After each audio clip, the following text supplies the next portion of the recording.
You ever find yourself just nodding along with someone because they sound super confident, even when your gut is screaming that something's not quite right?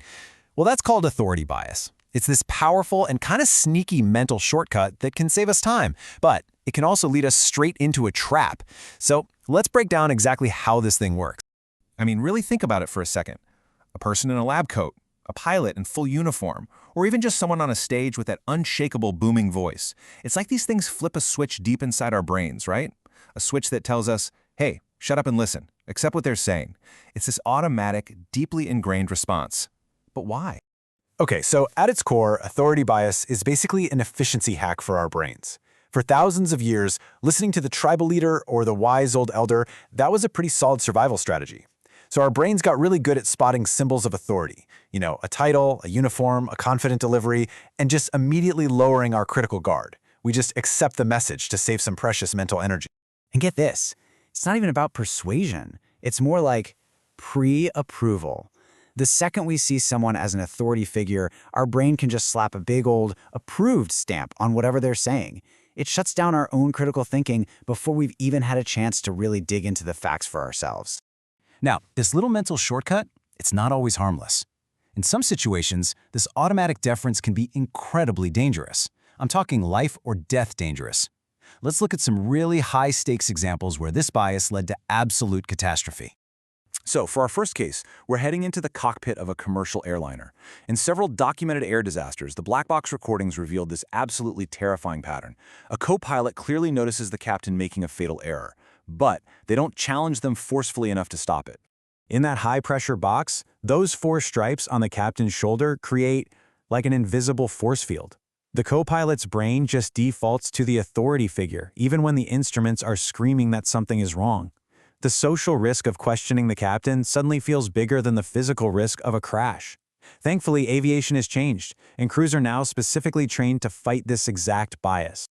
Okay, so from the cockpit, let's jump over to the operating room. Picture this. A junior doctor sees a senior surgeon about to make a pretty big mistake during a procedure. They know something's wrong, but they hesitate, totally caught between what they know is right and the hospital's strict hierarchy. And that powerful assumption, that's really the heart of the problem. The medical hierarchy just reinforces this idea that the person with the most seniority must be infallible. And that deference, which is this potent mix of respect and, let's be honest, fear, can completely stifle crucial feedback and put patients directly in harm's way. So you start to see the pattern here, right? Whether it's in a cockpit, an OR, or a boardroom, the mechanism is exactly the same. The perceived authority of one person overrides the critical judgment of others, and the consequences can be absolutely disastrous. All right, we've seen the super serious life and death stuff, but here's the thing. Authority bias also pops up in our daily lives, sometimes in some surprisingly funny ways.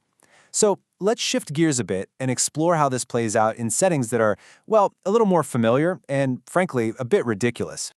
Let's all take a trip back to the classroom. You remember that one teacher, right? The one who spoke with such absolute, booming certainty that you just accepted everything they said as gospel, even when it sounded a little off?